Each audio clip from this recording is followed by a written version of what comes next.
ঝালকাঠি জেলার রাজাপুরে জমে উঠেছে কোরবানির পশুর হাট। ঝালকাঠি রাজাপুর থেকে রিয়াজ মিয়ার পাঠানো তথ্যচিত্রে বিস্তারিত। সাথে আছি আমি রীতা শ্রাবন্তী।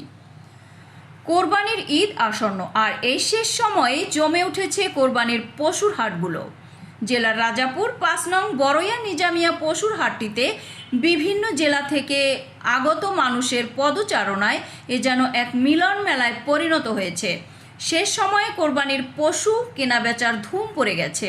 ব্যবসায়ীরা বলেন, ভালো কেনাবেচা হচ্ছে, সার্বিক পরিস্থিতি ভালো, ক্রেতাদের সমাগমও ভালো। আইনশৃঙ্খলা রক্ষার দায়িত্বে অতিরিক্ত পুলিশ বাহিনী মোতায়েন করা হয়েছে।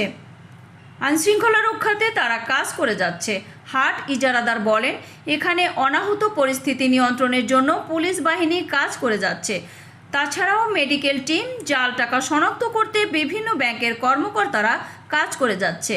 বাজারে এখানে গরু বেচে খুব খুশি।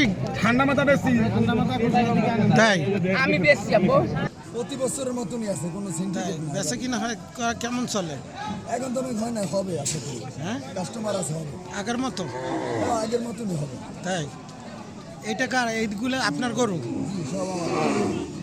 আগের মতো সীমিত আছে দাম?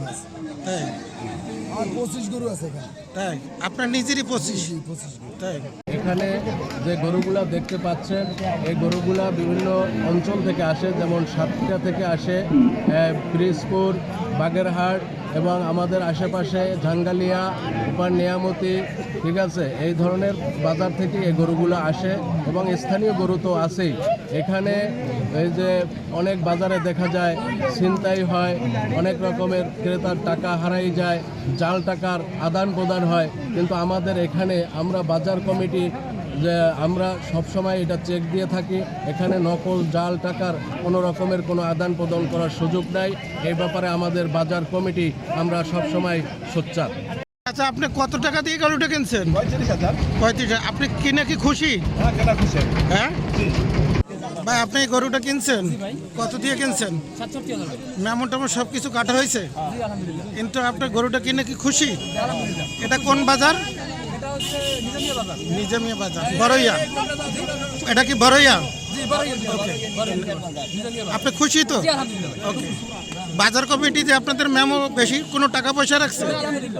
ওকে।